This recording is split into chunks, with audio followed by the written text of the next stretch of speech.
किलकारी के कार्यक्रम में उपस्थित होकर मुझे खुशी हो रही है। 3 साल पहले इस भवन का शिलान्यास हुआ था और आज उसका उद्घाटन करने का भी अवसर मिला है। इसके लिए मैं अंजनी बाबू को धन्यवाद देता हूं। बीच में कठिनाइयां आई, लेकिन अंततोगत्वा ये भवन बनकर तैयार हो गया है। अब बच्चों के लिए ये काफ़ी उपयोगी स्थल हो जाएगा। भवन को जिस ढंग से बनाया गया है, उसके अंदर जिस तरह से स्थान और कमरों का निर्माण किया गया है, बहुत ही सुंदर है और एक सुंदर भवन का निर्माण हुआ है। इसके लिए भी मैं मानव संसाधन विकास विभाग को बधाई देता हूं। किलकारी कार्यक्रम की शुरुआत हुई है इसी स्थान से, पटना से। अब निर्णय हुआ कि कमिश्नरी स्तर पर कम से कम जरूर हो। मैं तो इसको और नीचे तक ले जाना चाहता हूं, लेकिन लोगों ने कहा कि पहले कमिश्नरी स्तर तक हम इसे बनाएं। और अभी इसी साल धरहरा में हम गए थे।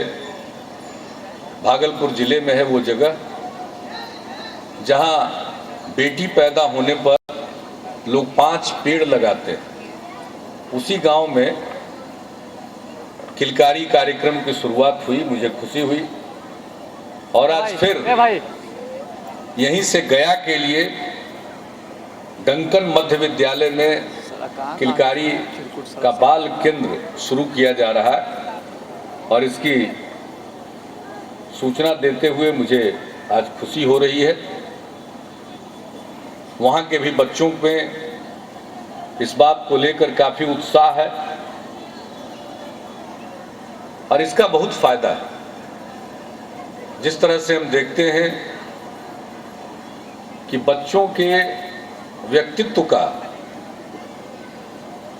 पूरे तौर पर सर्वांगीण तौर पर विकास हो रहा है। खेल कूद, संगीत, हर क्षेत्र में लोग सीख रहे हैं और हम सिर्फ बच्चों को पढ़ाना नहीं चाहते, उनको अच्छा नागरिक बनाना चाहते हैं,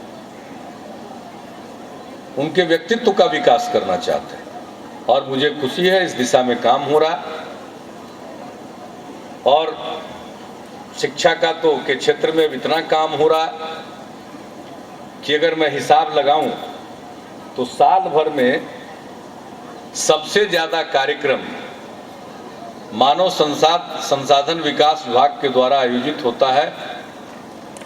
और मैं अगर किसी एक क्षेत्र के कार्यक्रम में सबसे अधिक जाता रहा हूं तो वो है शिक्षा से संबंधित क्षेत्र। अनेक कार्यक्रम, अब कल ही देखिए शिक्षा दिवस के समापन समारोह में अंजनी बाबू ने बुलाया, शाही जी ने बुलाया, उसका हम उद्घाटन कर चुके थे बेतिया से। सेवा यात्रा के क्रम में हम वहां थे, वीडियो कॉन्फ्रेंसिंग के जरिए। फिर इन्होंने कहा कि नहीं, समापन में चलना ही होगा। तो 11 तारीख को उद्घाटन में हम आधुनिक तकनीक के जरिए जुड़े उस कार्यक्रम से और कल गांधी मैदान में सशरीर हाजिरी हमने लगाई और आज फिर किलकारी के इस कार्यक्रम में उपस्थित। और संयोग से आज का दिन जो जनता के दरबार में मुख्यमंत्री का कार्यक्रम था, सोमवार है, महीने का दूसरा सोमवार है। आज शिक्षा, स्वास्थ्य और कल्याण से संबंधित समस्याओं को लेकर लोग आते हैं। तो उसमें भी पहले तो आते थे कल्याण के भी, स्वास्थ्य के भी ज्यादा, अब उनमें संख्या कम हो गई है इसका, लेकिन सबसे अधिक अभी भी शिक्षा से संबंधित समस्याओं को लेकर आ रहे हैं। तो शिक्षा के क्षेत्र में काम भी हो रहा है, अनेक प्रकार के काम हो रहे हैं। अब किलकारी जैसे अनौपचारिक कार्यक्रमों से लेकर उच्च शिक्षा संस्थान तक हर क्षेत्र में विशेष रूप से पहल हो रही है और बिहार के कई पहल को सराहा गया। जिस तरह से हुनर कार्यक्रम यहाँ से शुरू हुआ उसको लोगों ने सराहा, तो कई नए अभिनव प्रयोग भी हो रहे हैं और ये खुशी की बात है। भले ही हम बहुत पीछे थे, एक जमाना था सबसे ऊपर हम थे, बिहार से ज्ञान का संदेश निकलता था, बाहर के लोग यहाँ पढ़ने आते थे। आज हमारे बच्चे पढ़ने के लिए बाहर जाते हैं।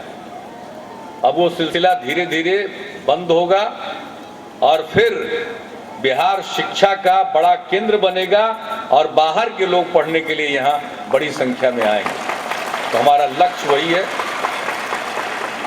और सिर्फ पढ़ाई नहीं, लोग ज्ञानवान बने, यही हमारी कामना है। तो आज नेहरू जी के जन्म दिवस के अवसर पर, बाल दिवस के अवसर पर ये कार्यक्रम आयोजित होता है और शिक्षा विभाग ने हर क्षेत्र में काम किया। ये बिल्डिंग भी बनी है, बगल की बिल्डिंग भी बनी है शिक्षा भवन। जब पहले आए थे यहाँ तो खेती होती थी, राष्ट्रभाषा परिषद को इसमें 60-70 हज़ार रुपये की महीने की आमदनी होती थी, सालाना, माफ कीजिएगा, साल भर में 60-70 हज़ार रुपये। तो मैं राष्ट्रभाषा परिषद का शुक्रगुजार हूँ कि इतनी बड़ी आमदनी को उन्होंने खोया और यहाँ पर ये भवन बन सका। बता रहे थे अंजनी बाबू की कोई लिखा पढ़ी बहुत करता था कि इतनी आमदनी घट जाएगी, मतलब 5,000 रुपया महीना और इतना प्राइम लैंड। अब देखिए यहाँ बन गया किलकारी भी, शिक्षा भवन भी, और बिना उद्घाटन के इसमें लोग पहुंच भी गए। अरे सरकार इतना पैसा लगाती है तो अंजनी बाबू उद्घाटन वगैरह भी तो करा कीजिए।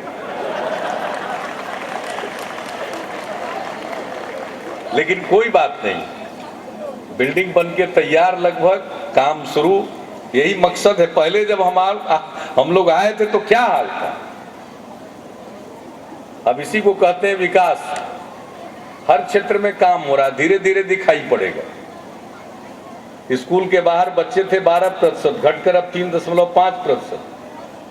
और अब हमारा जोर है सिर्फ बच्चों को स्कूल नहीं पहुंचाना है बल्कि गुणवत्तापूर्ण शिक्षा प्रदान करना। बिहार में ही महिलाओं को साक्षर बनाने के लिए अक्षर आंचल योजना चलाई, 40 लाख महिलाओं को साक्षर बनाने के लिए। वो योजना भी कारगर रही और निरक्षरता को घटाने में बिहार ने काम किया। पिछले 10 साल में जो रफ्तार रही है साक्षरता वृद्धि की, उसको सराहा गया और उसको रिकॉग्निशन मिला, बिहार को पुरस्कार भी मिला।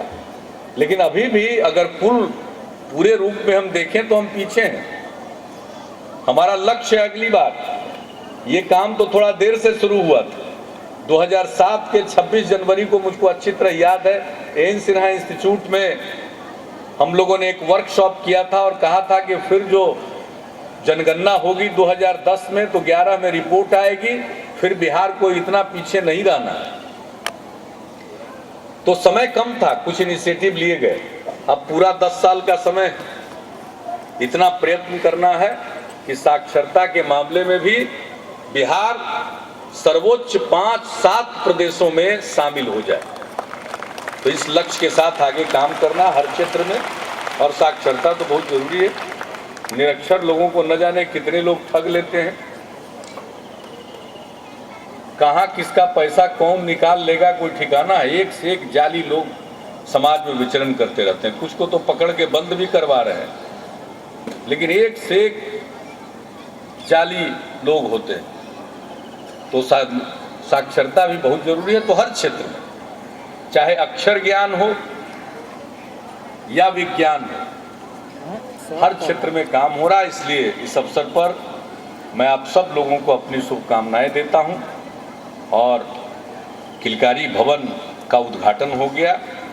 इस पर प्रसन्नता है, लेकिन मैं अंजनी बाबू से यही कहूँगा कि भाई ये काम तो अच्छा है, लेकिन जल्दी से जल्दी सिर्फ कमिश्नरी तक में मत खोलिए, नीचे तक भी पहुंचने की कोशिश करिए, क्योंकि ऐसा न हो कि पटना के बच्चों का तो सर्वांगीण विकास हो और बाकी हमारे बच्चे पिछड़ जाएं।